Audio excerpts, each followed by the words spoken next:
Hi friends, welcome to శివాయ నమః ఓంకి స్వాగతం. ఫ్రెండ్స్, మీరు కొత్తవారు కనుకైతే నా ఛానల్ని సబ్స్క్రైబ్ చేసుకోండి ఫ్రెండ్స్.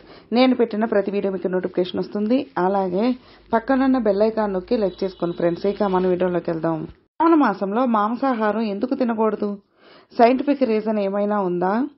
ప్రతి ఏడాదిలో జనవరి నుంచి డిసెంబర్ వరకు 12 నెలలు ఉంటాయి. కానీ కొన్ని పండుగలు విశేషాల గురించి చెప్పుకునేటప్పుడు హిందూ క్యాలెండర్ను ఫాలో అవుతూ ఉంటారు. ఈ క్యాలెండర్ ప్రకారం ఆషాఢ మాసం తర్వాత వచ్చేది శ్రావణ మాసం. ఆషాఢ మాసం శూన్య మాసం అయితే శ్రావణ మాసం మొత్తం పూజలు వ్రతాలతో ఆధ్యాత్మిక మాసంగా కొనసాగుతుంది. ఇదే నెలలో పండుగల సీజన్ ప్రారంభం అవుతుంది. నాగుల పంచమి నుంచి రాఖీ పౌర్ణమి పండుగలతో పాటు ప్రతిరోజు ప్రత్యేక పూజలు చేస్తుంటారు.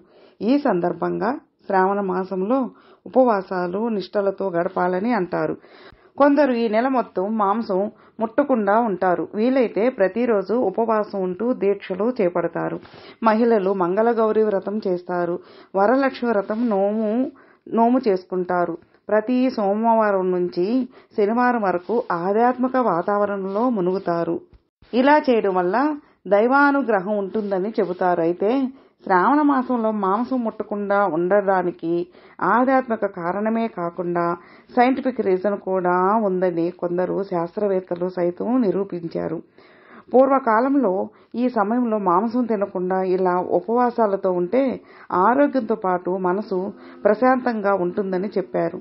వారు చెప్పినది పాటిస్తూ ఆరోగ్యంగా ఉంటున్నారు. అసలు శ్రావణ మాసంలో మాంసం ఎందుకు ముట్టకూడదు? మాంసం తినకపోవడం వల్ల ఎలాంటి ఆరోగ్య ప్రయోజనాలు ఉంటాయి? దీనికి సైంటిఫిక్ రీజన్ ఏంటి?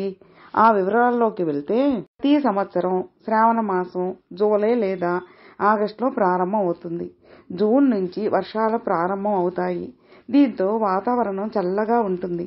శ్రావణ మాసంలో దాదాపు తేమగా ఉంటుంది. దీంతో ఈ సమయంలో ఆరోగ్యం విషయంలో జాగ్రత్తగా వ్యవహరించాలి. ఈ సమయంలో ఎటువంటి మాంసకృత్తులు తీసుకున్నా జీర్ణక్రియపై ప్రభావం చూపుతుంది. ముఖ్యంగా ఈ సమయంలో మాంసాహారం తినడం వల్ల అనారోగ్యానికి గురవుతారు. అందువల్ల శ్రావణ మాసంలో మాంసం ముట్టకూడదని అంటారు. ఈ సమయంలో వర్షాలు ఎక్కువగా కురుస్తాయి. దీంతో వాతావరణం కలుషితమై కోళ్లు గొర్రెలు వ్యాధుల బారిన పడతాయి. ఇలా వ్యాధుల బారిన పడిన వాటి మాంసం తినడం వల్ల మనుషులకు సోకే ప్రమాదం ఉంది. ఇదే సమయంలో వాతావరణ కాలుష్యంతో సీజనల్ వ్యాధులు ప్రారంభం అవుతాయి. ఈ నేపథ్యంలో వ్యాధులు సోకిన కోళ్లు గొర్రెలు తినడం వల్ల మనుషులు జబ్బులు బారిన పడే అవకాశాలు ఉన్నాయి. దీంతో శ్రావణ మాసంలో మాంసానికి దూరంగా ఉండాలని చెబుతారు. ఆయుర్వేద ప్రకారం శ్రావణ మాసంలో మనుషులకు రోగ నిరోధక శక్తి పడిపోతుంది. ఈ సమయంలో సాత్విక ఆహారం తీసుకుంటూ ఆరోగ్యాన్ని కాపాడుకోవాలి. ఈ సమయంలో మద్యం లాంటివి తీసుకోవడం వల్ల శరీరంలో రోగ నిరోధక శక్తి తగ్గిపోతుంది. దీంతో వైరల్ ఫీవర్ బారిన పడే అవకాశం ఉంటుంది. ఈ నేపథ్యంలో వైద్యులు సైతం శ్రావణ మాసంలో మాంసం ఆహారానికి దూరంగా ఉండడమే మంచిదని చెబుతున్నారు. కొందరు ఏడాది మొత్తం మాంసాహారం తినేవాళ్ళు ఈ ఒక్క నెల మొత్తం దూరంగా ఉంటారు. తాము ఏదైనా కోరికలు కోరుకుని దైవానుగ్రహం కోసం పూజలు చేస్తారు. ఈ నేపథ్యంలో వారు ఆరోగ్యంగా ఉండడంతో పాటు దైవ చింతనలో ఉండడం వల్ల మనసు ప్రశాంతంగా మారుతుంది. అదీ కాకుండా వాతావరణం చల్లగా ఉండడంతో శరీరం కొత్త అనుభూతి చెందుతుంది. అందువల్ల వీలైతే శ్రావణ మాసంలో మద్యం మాంసానికి దూరంగా ఉండే ప్రయత్నం చేయాలి. ఫ్రెండ్స్, విన్నారుగా.